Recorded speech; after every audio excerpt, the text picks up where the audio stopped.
Oui, oui, on va recommencer. Oui, oui, on va recommencer. Oui, oui. Ben, beaucoup de temps hier. C'est un changement. Oui, je le sais. Mais là, je juste. Je le sais, je fais des Ah non, c'est beau, là, En fait, c'est moi, c'est le...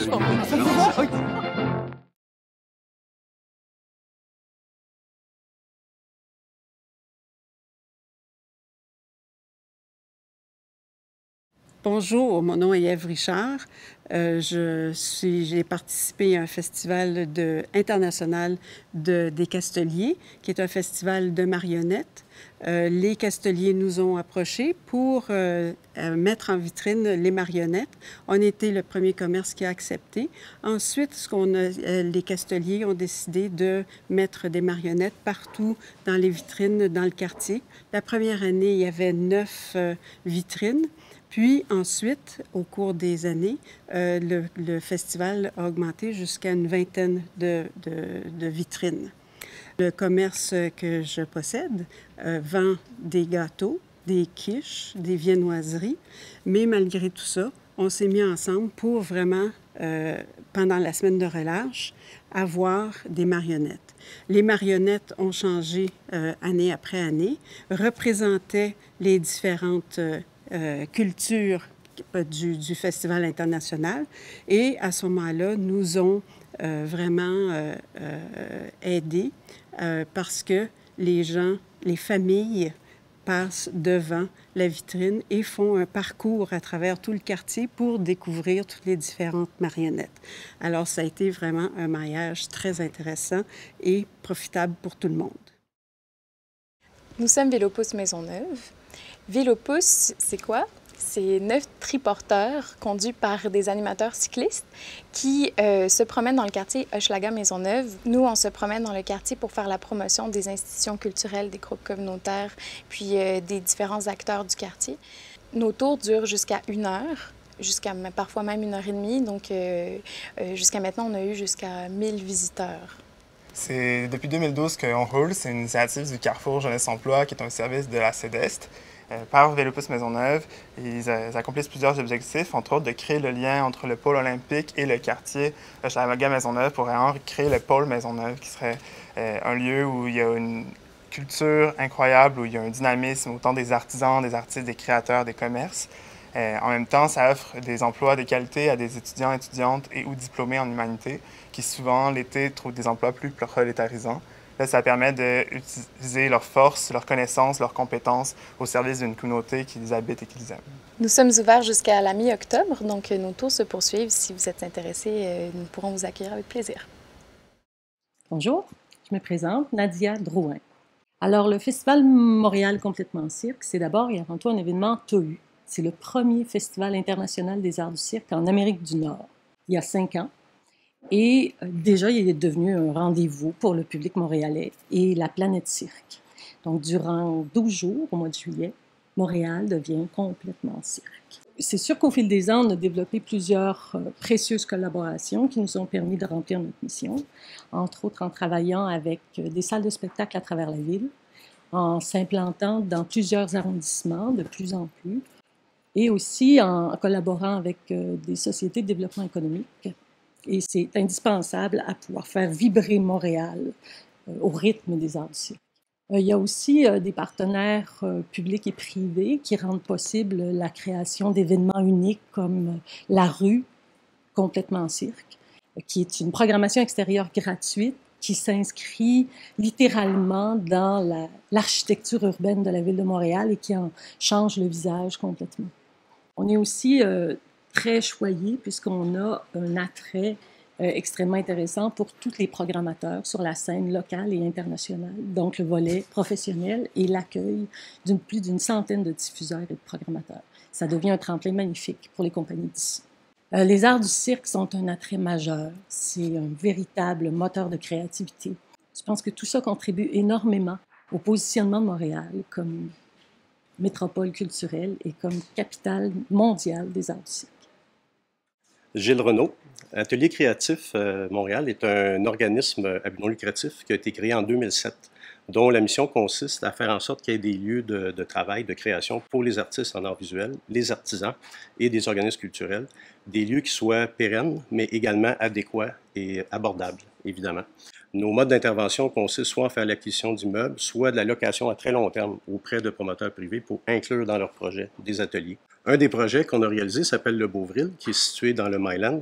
C'est un immeuble en transformation actuellement, qui va abriter un centre communautaire acidique. Donc, il y aura dans ça une bibliothèque, un centre de loisirs, de réunion, une école. On parle de 15 000 pieds carrés sur 3 étages. Et qui va également préserver des ateliers d'artistes, d'artisans qui sont déjà présents dans l'immeuble.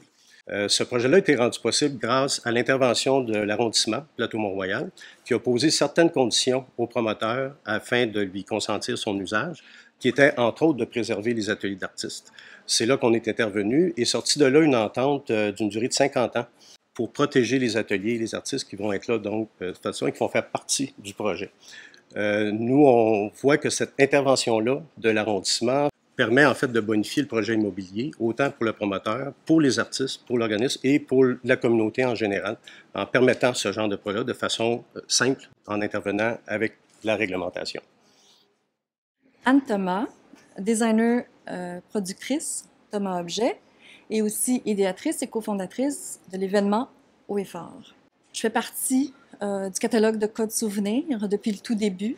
Ce catalogue-là, Codes Souvenirs Montréal, est à sa 3e édition, produit en 4 années, une initiative du Bureau du design de la Ville de Montréal, et est un regroupement issu d'un concours, appel à projet, auprès des designers, producteurs et éditeurs montréalais.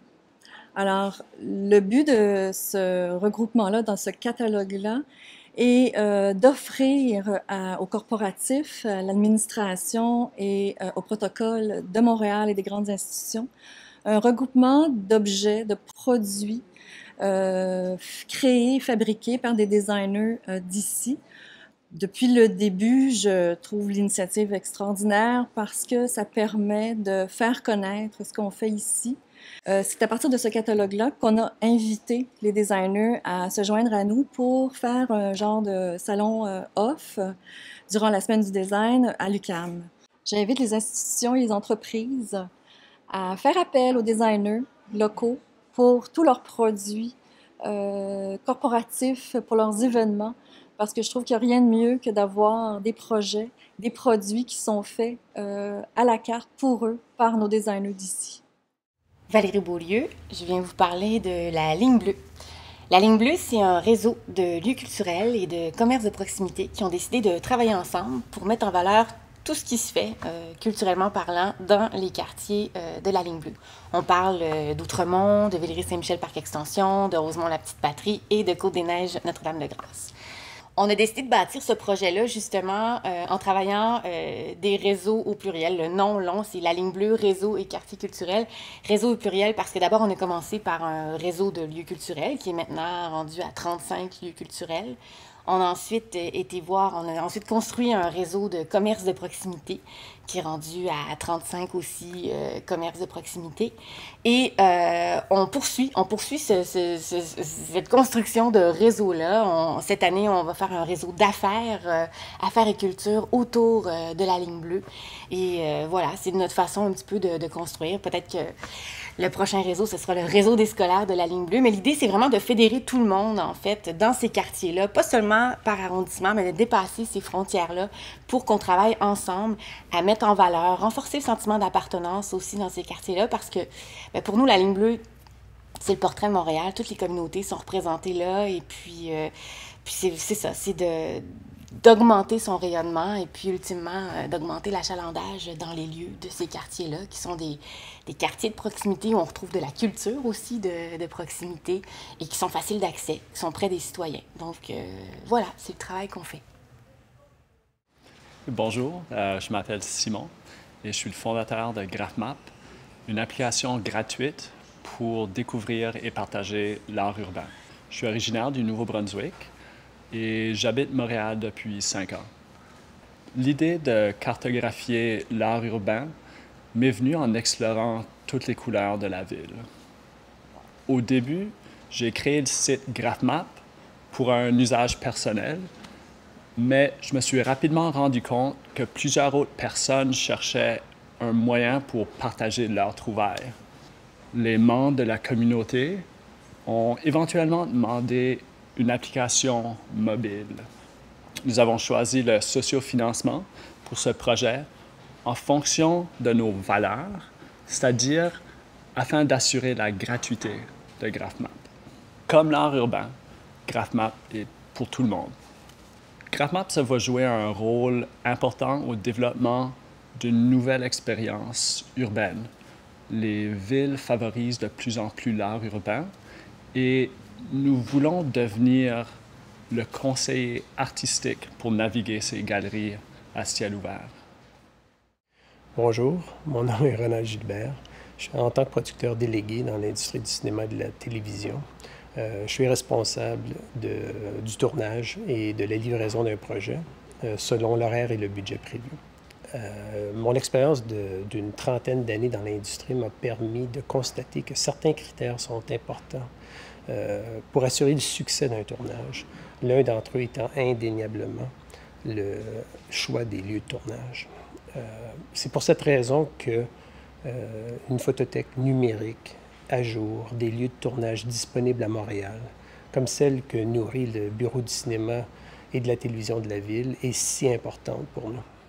Une photothèque numérique à jour des lieux de tournage disponibles à Montréal est un item incontournable pour un projet de cinéma ou de télévision, qu'il soit québécois ou étranger.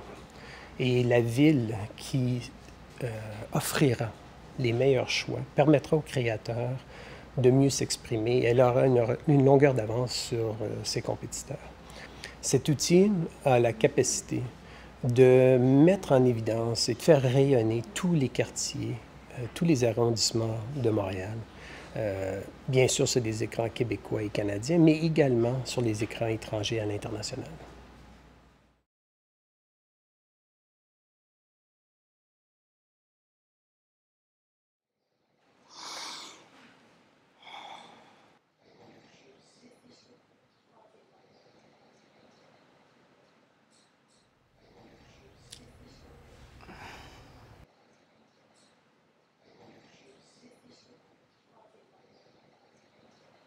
La solidarité. La créativité. La mixité, je dirais. La créativité. La culture. Je dirais la rencontre. Les parcs de Montréal m'inspirent. Les gens. La créativité. Ma fille est artiste, je ne peux pas dire autre chose.